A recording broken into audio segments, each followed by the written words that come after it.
በስመ አብ ወወልድ ወመንፈስ ቅዱስ አሐዱ አምላክ አሜን። አንድ አምላክ በሚሆን በአብ ወወልድ ወመንፈስ ቅዱስ ማምነን የጥር ወር ማልቱ 10 ሰዓት ነው። እንግዲህ ይጨምራል። በዚህ ጥር አንድ ቀን የዲያቆናት አለቃ የሰማዕታት መጀመሪያ ከሆነ የከበረ እስጢፋኖስ ምስክር ሆኖ ሞተ። ስለዚህም ለከበረ እስጢፋኖስ እግዚአብሔር ኃይልና ጸጋ የተመላ ሰው እንደነበርና በሕዝቡ መካከል ታላቅ ታምራትና ድንቅ ስራን ይሰራ እንደነበረ የሐዋርያት ሥራ የተባለ መጽሐፍ ስለሱ ምስክር ሆነ። ከዚያ በኋላ አይሁድ ቀኑበት። የሐሰት ምስክሮች የሚሆኑ ሰዎችን ማስነሱበት።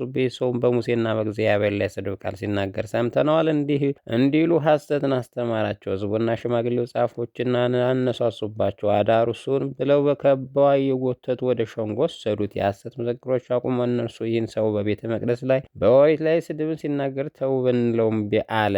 ናዝሬት ኢየሱስ ቤተ መቅደሳችሁን ያፈርሷል፣ ሙሴ የሰጣችሁን ኦሪታችሁንም ይሽራል ሲል ሰምተነዋል አሉ። በአደባባይ ተቀምጠው የነበሩ ሁሉ ተመለከቱት። ፊቱም የእግዚአብሔር መልአክ ፊት ሆኖ አዩት። ሊቀ ካህናቱም እውነት ነው እንዲህ አልክ አሉት። እርሱ እንዲህ አለ፣ ወንድሞቼ እና አባቶቼ ስሙ ወደ ካራን ከመምጣቱ አስቀድሞ በሶርያ ወንዞች መካከል ስለ አባታችን አብርሃም የክብር ባለቤት እግዚአብሔር ተገለጠለት። ከአገርም ውጣ፣ ከዘመዶችም ተለይተን ወደ ማሳይ ሀገርና አለው። ከዚያ በኋላ ከከላዴዋን ወጥቶ በካራን ተቀመጠ። አባቱን ከሞተ በኋላ ዛሬ እናንተ ወዳላችሁበት ወደ ይህች ሀገር አመጣው። ከዚያ በኋላ የግዝረት ስርዓትን ሰጠው። ይስሐቅን በወለደው ጊዜ በ8 ቀን ገረዘው። እንዲህም ይስሐቅ ያዕቆብን ገረዘው። ያዕቆብ 12 ነገድ አባቶች ገረዘ።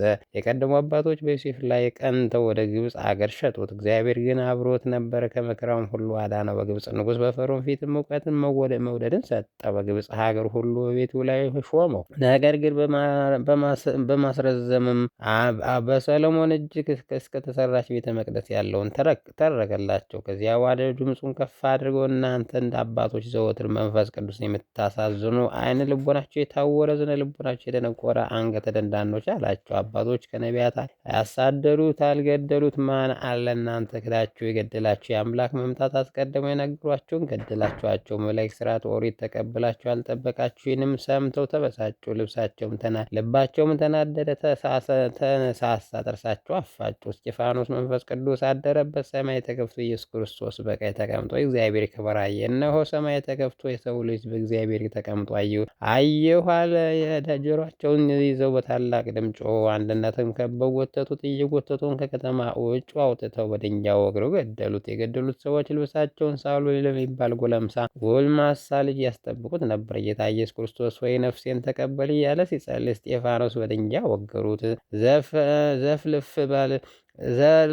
ዝልፍልፍ ባለ ድምፁን ከፍ አድርጎ አቤቱ ይህን ኃጢአታቸውን ይቅር በላቸው፣ በደል አታድርግባቸው ይህንም ብሎ አረፈ። ደጋግ ሰዎች መጥተው እስጢፋኖስ ሥጋ ወስደው ቀበሩ። ታላቅ ለቅሶ አለቀሱለት። ለእግዚአብሔር ምስጋና ይሁን፣ እኛንም በሐዋርያት ሰማዕታት በሆነ በእስጢፋኖስ አማላጅነት ይማረን፣ በረከቱ ከእኛ ጋር ትኑር ለዘላለሙ አሜን። በዚህች ዕለት በከሃዲው መክስሚያኖስ ዘመን መንግስት ከሶርያ ሀገር የከበረ ለወንዲዎስ በሰማዕትነት ሞተ። የዚህም ቅዱስ ዜና እግዚአብሔር የሚያመልክ ተጋዳይ እንደሆነ ንጉሥ መክስሚያኖስ በሰማ ጊዜ ልኮ ወደ እርሱ አስመጣ። ሃይማኖት አማልክት ያመልክ ዘንድ ብዙ ገንዘብ አቀረበለት። የሸነግለው ጀመር። የከበረ ሉንዲዮስ ግን ዘበተበት። ስጦታውንም በማቃለል ክብሩንም አጎሳቆለ። የረከሱ አማልክቱ ረገመ። ያን ጊዜ እጅግ ተቆጥቶ በመንኮራኩር ሰቅለው ጽኑ የሆነ ስቃይ እንዲያሰቃዩ ታዘዘ። ንጉሥ እንዳዘዘ አደረጉበት። የክብር ባለቤት ጌታ ግን ያለ ጥፋት በጤና አወጣው። ዳግመኛም በብረት ዘንጎች የደበድቡት ዘንድ ቅባት ስብንም በታላቅ ደስታ አፍልተው ቅዱስ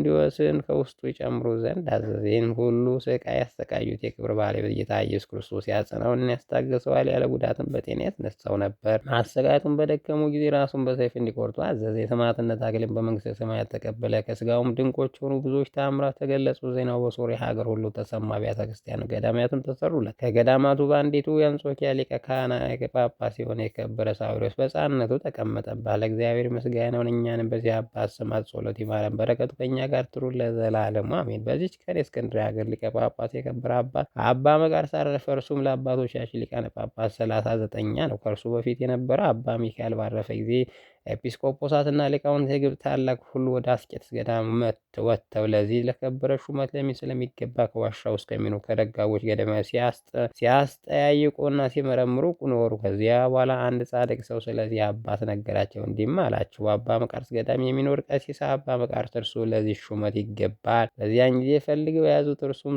ለዚች ስራ የማልጠቅም በደለኛ ነኝ እያለ ሲጮህ ያለ ፍቃዱ አስረው ወሰዱት። ሊቀ ጵጵስናም ሾሙት። እንዲህም ሾሙት እንጂ እርሱ የሚላቸው ቃሉን አልሰሙትም። ከዚያ በኋላ ሊቀ ጵጵስናውን ስራ መስራት ጀመረ። በግብፅ አገር በሁሉ ቦታ ኤጲስቆጶስ ካህናት ሾመ። ብዙዎች ቤተ ክርስቲያንም አደሰ። ጊዜውም ያለ ሐዘን የጤንነት የሰላም ጊዜ ነበር። ሹመቱ 27 ዓመት ከ41 ቀን ኖረ። እግዚአብሔርን አገልግሎ በሰላም አረፈ። ለእግዚአብሔር ምስጋና ይሁን። እኛንም በዚህ አባት ጸሎት ይማረን፣ በረከቱ ከእኛ ጋር ትኑር ለዘላለሙ አሜን። በዚህች ዕለት የከበረ የአክሚም ሰማዕት ምስክርናቸው ተጋድሎ ፈጸሙ። ዜናቸው እንዲህ ነው። አክሚም በሚባል ሹም የሆነ አንድ ሰው ነበረ። በወርቅ በብር ባለጸጋ ነው። ስሙም አልዲማሊዮስ ይባላል። ስማቸው ዲዮስቆሮስ እና ሰከብላዮስ የሚባሉት ልጆች ወለደ። እርሱም ከመጾምና ከመጸለይ ጋር እግዚአብሔርን መፍራት አልተጉ። አባታቸው በሞተ ጊዜ ምንኩስና ተመኙ። እግዚአብሔር መልአክ ተገልጦላቸው ወደ ገዳም አባ ሙሴ ገዳም እንዲሄዱ አዘዛቸው። ሄደውም በዚያ መነኮሱ። ድንቆች ታምራቱን እያደረጉ ብዙ ተጋድሎ ኖሩ። ከጥቂት ወራት በኋላ ዲዮስቆሮስን ቅስና ሰብኩላዮስን ዲቁና ተሾመ። ዲዮቅልጥያኖስም የክብር ባለቤት ክርስቶስ በካደው ጊዜ ለጣዖት የማይሰግዱ ክርስቲያኖች ሁሉ ይገደሉ ዘንድ በእንዲናው ገዢ አርያኖስ አዘዘ። አርያኖስም አክሚም የከተማ በደረሰ ጊዜ ኤጲስቆጶሱን አባ ብኑድያስን ያዘውና አስሮ ወደ አገር ውስጥ አገባ። እግዚአብሔር መልአክ ሚካኤል ለዲዮስቆሮስና ለሰክብላዮስ ተገለጸላቸው። ወደ መኮንኑም ሄደው ምስክርነት አክሊል እንዲቀበሉ ነገራቸው። እነርሱም ታኅሳስ 28 ቀን 24 መነኮሳት ሆነው ሄዱ። ወደ አክሚም ከተማ ሲደርሱ በመድኃኒታችን ኢየሱስ ክርስቶስ ቤተ ክርስቲያን ውስጥ የከበረ ልደት በዓል ለማክበር ስለከበረ ስሙ ይሞቱ ዘንድ የክርስቲያን ወገኖች ከሴቶችና ከወንዶች ጋር ተሰብስበው አገኟቸው። ኤጲስቆጶሱ አባ ብኑድያስም ከእርሳቸው ጋር ገባ። በማግስቱም አባ ብኑድያሱን ቀደሰ። አግዮስ ወደሚለው በደረሰ ጊዜ መላእክት እንዲህ ብለው በታላቅ ድምፅ አመሰገኑ። ቅዱስ ቅዱስ ቅዱስ እግዚአብሔር አሸናፊ ፍጹም የጌትነት ሰማይና በምድር የመላ ነው። ያን ጊዜ መድኃኒታችን በመሰዊያው ታቦት ላይ ተቀምጦ መላእክት በዙሪያው ቆመው ቁርባን እያነሳ በካህኑ እጅ ላይ በማድረግ የተሰበሰቡ ሲያቆርባቸው ቅዱሳን አዩ። በዚያን ጊዜ መኮንኑ አርያኖስ ደረሰ። ተቆጥቶም ወደ ቤተ ክርስቲያን ገብቶ ስማቸው ህዋፍና ወህኒ የሚባሉ ሁለት የሀገር አለቆች ይዞ ራሳቸውን በሰይፍ ቆረጡ። ከእርሱም ጋር ዲያቆናት፣ ንፍቅ ዲያቆናት፣ መዘምራን፣ ቤተ ክርስቲያን ሹሞች ደማቸው ከቤተ ክርስቲያን ደጃፍ ወጥቶ 20 ክንድ ያህል እስኪጎርፍ ሴቶች እና ልጆች ሳይቀሩ አረዳቸው። ከዛ በኋላ ኤጲስቆጶሱ አባ ብኑድያስ ዲዮስቆሮስን፣ ሰክላቢዮስን ከእርሳቸው ጋር ያሉ መነኮሳትን ከእርሳቸው ጋር ወሰዳቸው። ለውጣት ይሰግዱ ዘንድ ሸነገላቸው። እምቢ ባሉትም ጊዜ አጥንቶቻቸው እስከሚለያዩ ድረስ ይደበድቧቸው ዘንድ አዘዘ። እግዚአብሔር መልአክ ቅዱስ ሚካኤል ተገልጾላቸው አዳናቸው አለ። አርያኖስም የጭፍሮችን ታላቅ ኮሪዮንና ፊልሞን ከጭፍሯ 40 ሰዎችን ድንቅ ተአምር አይተው በክብር ባለቤት ኢየሱስ ክርስቶስ አመኑ። ወደ እሳትም ማንደጃ እንዲጥሏቸው አዘዘ። ተጋድሏቸውን ታኅሳስ 30 ቀን ፈጸሙ። ከተሰበሰቡ ሰው ውስጥ ብዙ የሚያስገድዳቸው ሳይኖር በእውነት አምላኩ ክርስቶስ መምናን እያሉ ወደ እሳቱ ማንደጃ ራሳቸውን ወረወሩ። ምስክርነታቸውን እንደዚህ ፈጸሙ። ከዚያ በኋላ ጥር 1 ቀን ዲዮስቆሮስና ሰክላቢዮስን ታስረው ሳሉ የመላእክት አለቃ ቅዱስ ሚካኤል ተገለጸላቸው። ምስክርናቸው እንዲፈጽሙ አበረታታቸው። በነጋም ጊዜ ለአማልክት ስለመስገድ አርያኖስ ተናገረ። አይሆንም ባሉት ጊዜ ዲዮስቆሮስና ዓይኖቹን ያወልቁ ዘንድ አዘዘ። ቅዱሱ የወለቁ ዓይኖችን አንስቶ ወደ ቦታቸው መለሳቸው። መኮንን ሉኪዮስም አይቶ ከሰራዊቱ ጋር በጌታ በኢየሱስ ክርስቶስ አመነ። ወደ እሳቱም ወረወራቸው። ምስክርነታቸውን ፈጸሙ። ከዚያ በኋላ የከበረ ሰማዕት ይገድሏቸው ዘንድ አርያኖስ አዘዘ። ሲጸልም የክብር ባለቤት ኢየሱስ ተገለጸላቸውና ስማቸውን ለሚጠራ መታሰቢያቸውን ለሚያደርግላቸውን ለሚጽፍ ከቅዱሳን አንድነት ይቆጠር ዘንድ ቃል ኪዳን ሰጣቸው። ከዚያ በኋላ ወታደሮቹ ቀርበው የቅዱስ ዲዮስቆሮስን ራሱን ቆረጠ።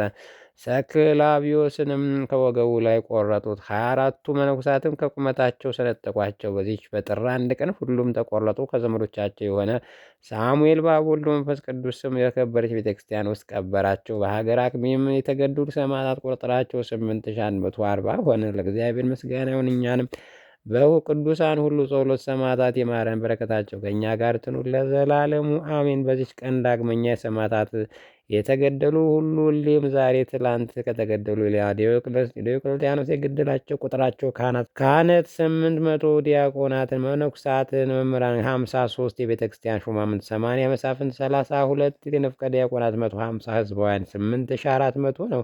በረከታቸው ከእኛ ጋር ትኑር ለዘላለሙ አሜን። ጥር 1 ቀን የሚከበሩ ዓመታዊ የቅዱሳን በዓላት ቅዱስ እስጢፋኖስ ቀዳሚ ሰማዕት ሊቀ ዲያቆን፣ ቅዱሳን ሰማዕት አክሚም፣ ቅዱሳን ዲዮስቆሮስ አኩላቢዎስ፣ ቅዱስ ሉንዲዮስ ሰማዕት፣ አባ መቃርስ ሊቀ ጳጳስ። እንዲሁም ወርኃዊ በዓላት ልደታ ለማርያም ድንግል እግዝእትነ ማርያም፣ ቅዱሳን ኢያቄም ወሐና፣ ቅዱስ በርተሎሜዎስ ሐዋርያ፣ ቅዱስ ሚልኪ ትሩፍ ምግባር፣ ቅዱስ ራጉኤል ሊቀ መላእክት ናቸው። በረከታቸው ከእኛ ጋር ትኑር ለዘላለሙ አሜን። ጌታ ሆይ ከብልጽግናቸው ብዛት የተነሳ ብዙ መባ ካገቡት ይልቅ የዳይቱን አነስተኛ መባ እንደተቀበለው ለዚህ የሚያገለግሉን ኃይላዊት መላእክት እያሳሰቡ ችግር የማቀርብ ምስጋና ተቀበል። እናንተ ቅዱሳን ነቢያት፣ የወንጌል ሰባኪያን ሐዋርያት፣ ሰማዕታት፣ ጻድቃን፣ ትጉሃን መላእክት፣ ፍጹማን ደናግል እንዲሁም ደጋጎች መነኮሳት ልጅ አዋቂ ሳይል የምንሰበሰብበት የነገው ቦታ ባርኩ። የመጽሐፍ ወረቀት አዘጋጅቶ ብራና ዳምጦ የጻፈውን ያጻፈውን ከግዕዝ ወደ አማርኛ የተረጎመው ቃለ ንባቡን በእርጋታ መንፈስና በተመስጦ ሕሊና ያዳመጠውን በደለኛ ሁሉ የምታስምር ጌታ እናት በማርያም ጸሎት ኢየሱስ ክርስቶስ በአንድነት ይማረን። ኢየሱስ ክርስቶስ በአንድነት ይማረን። ኢየሱስ ክርስቶስ በአንድነት ይማረን ለዘላለሙ አሜን።